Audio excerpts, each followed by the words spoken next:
इकाई 3 समझदार नन्ही। 3 समझदार नन्ही। विद्यार्थी मित्रों, आपके शिक्षक क्रमशः आपको कहानी के परिच्छेद का पठन करवाएंगे। पढ़ो और सुनो। कहानी। एक बड़ा सा तालाब, जहां एक नन्ही बतख अपनी माँ के साथ रहती थी। उसी तालाब के किनारे एक बिच्छू भी रहता था और तालाब के पास दलदल भी था। एक दिन नन्ही बतख तट पर आई तो उसने देखा कि एक बिच्छू दलदल में फंसा है।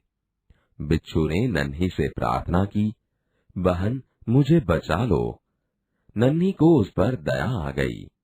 उसने बिच्छू को दलदल से उठाकर सूखे स्थान पर रख दिया। बिच्छू को शैतानी सूझी। उसने नन्ही को डंक मार दिया। नन्ही पीड़ा से तड़प उठी। उसने बिच्छू से पूछा, क्यों भाई, तुमने मुझे डंक क्यों मारा? बिच्छू लापरवाही से बोला, क्या करूं, डंक मारना मेरा स्वभाव है। नन्ही बोली, तुम यह गंदी आदत छोड़ दो, नहीं तो कोई मुसीबत में तुम्हारी रक्षा नहीं करेगा। बिच्छू उसकी अनसुनी कर आगे बढ़ गया। नन्ही अपनी माँ के पास नदी में चली गई। माँ ने पूछा, नन्ही बेटी तुम कहाँ रह गई थी? नन्ही बोली, माँ एक बिच्छू दलदल में फंस गया था, उसे बचाने में देर हो गई। माँ खुश होकर बोली, बेटी यह तुमने बहुत अच्छा काम किया है। नन्ही बोली, लेकिन बदले में उसने मुझे डंक मार दिया। माँ बोली, बिच्छू अपनी गंदी आदत का गुलाम है, तुम उसे चाहे कितनी बार बचाओ, वह बार बार डंक मारता रहेगा। नन्ही बोली, माँ मैं उसकी गंदी आदत छुड़ा कर रहूंगी। कुछ दिन बाद बिच्छू के प्राण पुनः संकट में पड़ गए। इस बार वह पानी की धारा में जा गिरा और डूबने उतराने लगा। मौत सामने देखकर बिच्छू को नन्ही की याद आई। वह नन्ही को पुकारने लगा।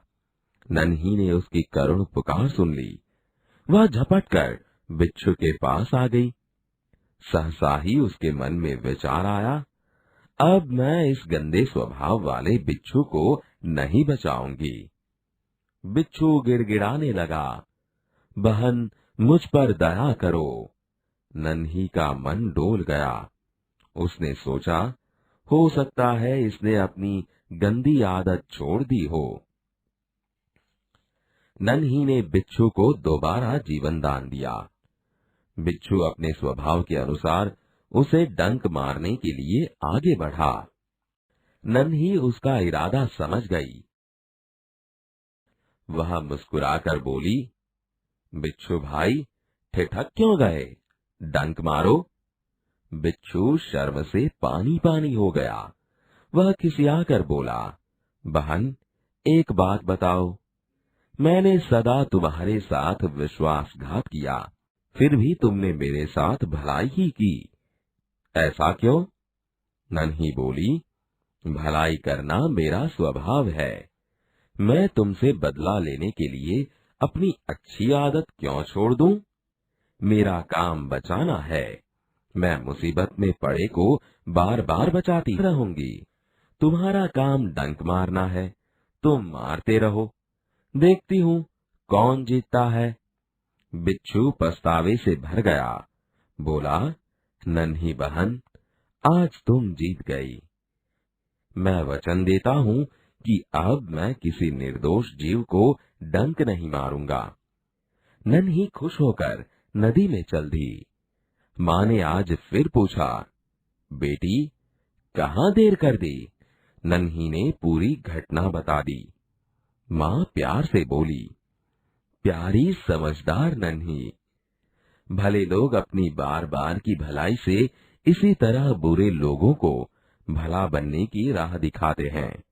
नन्ही प्रसन्न होकर थिरकने लगी।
विद्यार्थी मित्रों, आपने नन्ही की कहानी तो सुनी। चलो एक ऐसी ही अन्य कहानी के कुछ चित्र यहाँ पर है। अपने शिक्षक की मदद से चित्रों पर चर्चा करते हुए कहानी बनाइए। चित्र देखकर कहानी का निर्माण कीजिए।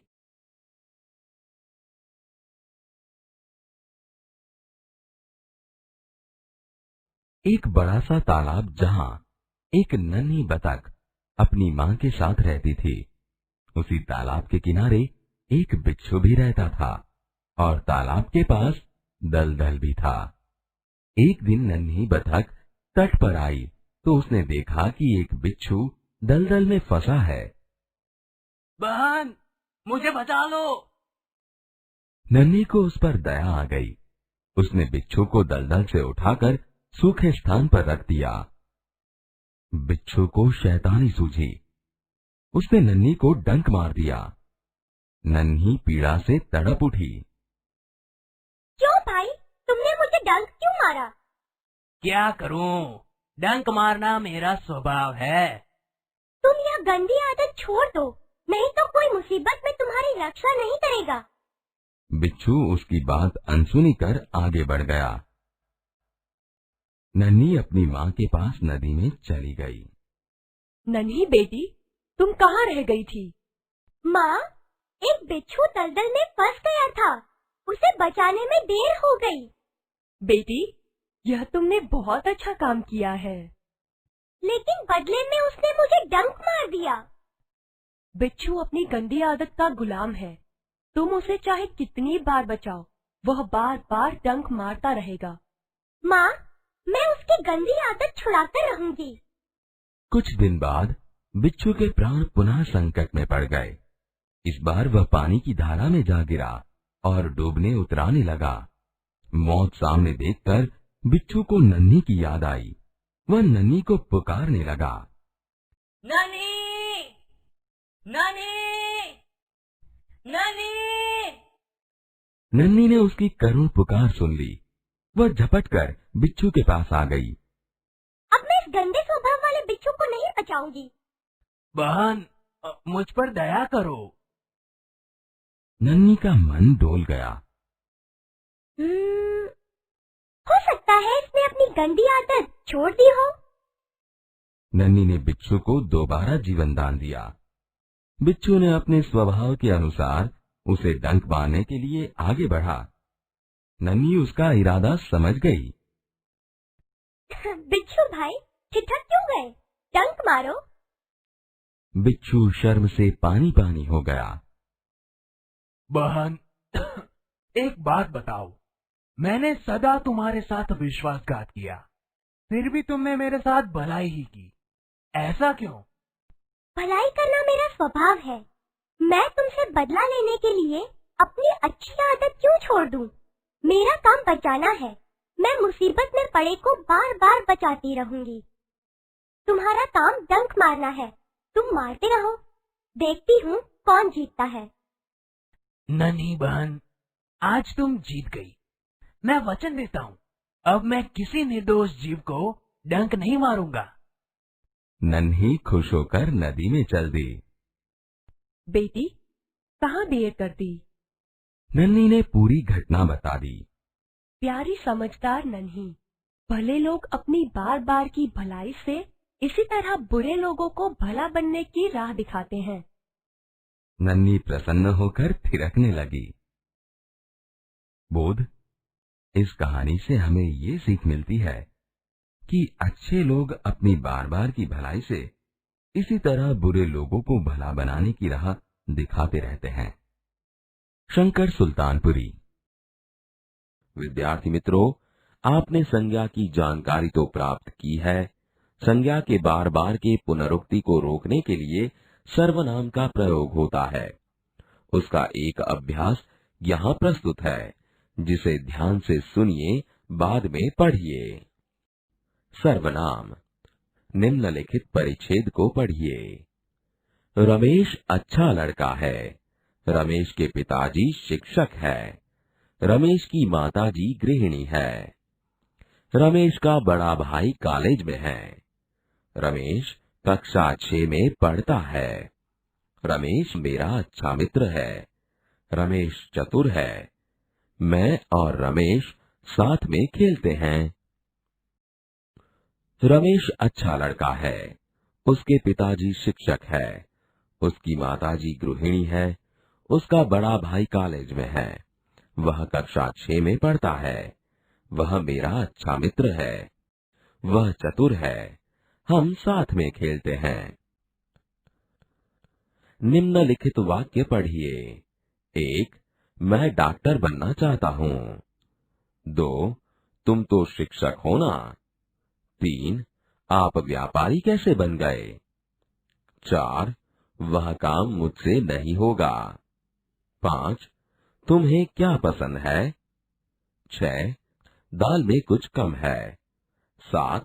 मैं अपने आप काम कर लूंगा। बाल दोस्तों, इन वाक्यों के अभ्यास से आपको पता चला होगा कि संज्ञा के बदले इन शब्दों का उपयोग हुआ है। मैं, तुम, आप, वह, तुम्हें, कुछ, अपने आप जैसे शब्दों को सर्वनाम कहा जाता है। अब आप इन शब्दों का उपयोग कर वाक्य लिखिए। बाल दोस्तों, आपने कई प्रकार की घटनाओं के बारे में सुना होगा। आप यहाँ पर जो घटना देख रहे हैं, उसके बारे में नीचे दिए गए प्रश्नों की मदद से सोचकर घटना का वर्णन कीजिए।